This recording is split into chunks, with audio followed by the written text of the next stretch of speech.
Voltando agora, mais uma vez, para respondermos a terceira questão.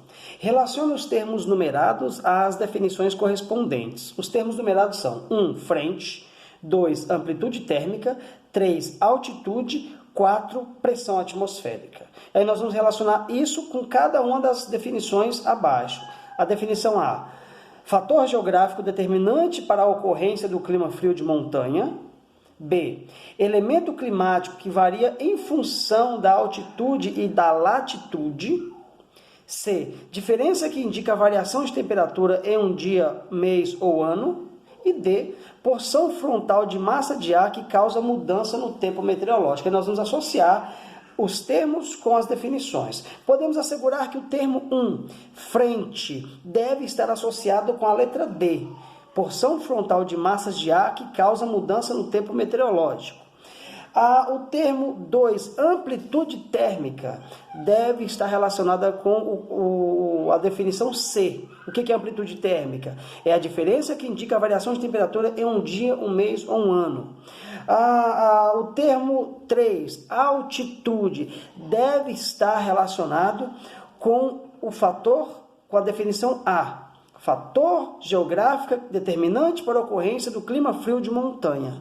E, por fim, o termo 4, pressão atmosférica, deve estar relacionado com a definição B, elemento climático que varia em função da altitude e da latitude. Então, tá aí a relação toda, vocês podem estar fazendo. Recapitulando aqui os números direitinho para vocês: 1D, 2C, 3A e 4B. Tá bom, pessoal?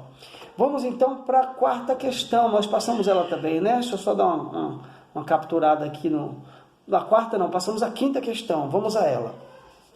Leia o seguinte trecho da notícia. O tempo muda no Rio Grande do Sul nesta quinta-feira. O Instituto Nacional de Meteorologia prevê chuva forte, vento, descargas elétricas e até granizo em algumas regiões. Já o Centro de Prevenção de Tempo e Estudos Climáticos alerta para chuva intensa e temporais. Com a chegada de uma frente fria, a meteorologia indica queda nas temperaturas ao longo do dia. Esse é o fragmento de texto, né, extraído num site de notícias, e com base neles nós vamos responder as questões a seguir. Letra A. Caracterize uma frente fria de acordo com o que você vê ou com o que você estudou. Na verdade, caracterize uma frente fria de acordo com o que você estudou. E B. Segundo a notícia, que mudanças no tempo atmosférico no Rio Grande do Sul podem ocorrer com a aproximação da frente fria? Primeiro que a frente fria é justamente esta característica assumida por uma massa de ar que vai ter o quê? Baixa temperatura. Essa frente fria ela certamente estará também atribuída a precipitações, ok? Basicamente é isso. Uma frente fria é esse movimento de uma massa atmosférica, que ela se desloca, é verdade, com as seguintes caracterizações: com baixíssimas temperaturas, dependendo do grau dessa frente fria, né? E com fortes precipitações, chegando, inclusive, podendo ser precipitações através da chuva, comumente, como nós conhecemos, ou até mesmo do granizo, que é aquela precipitação onde a água se solidifica e cai em forma de pedras de gelo, tá certo? Então, basicamente, essa é a característica de uma frente fria, esse deslocamento de uma massa de ar fria que vai levando essas características como baixa temperatura e muita umidade. Segundo a notícia, que mudanças no tempo atmosférico do Rio Grande do Sul podem ocorrer com a aproximação da frente fria? E aí o texto ele é bastante claro, né? Prevê o quê? Vento forte, descargas elétricas, que são os raios, né?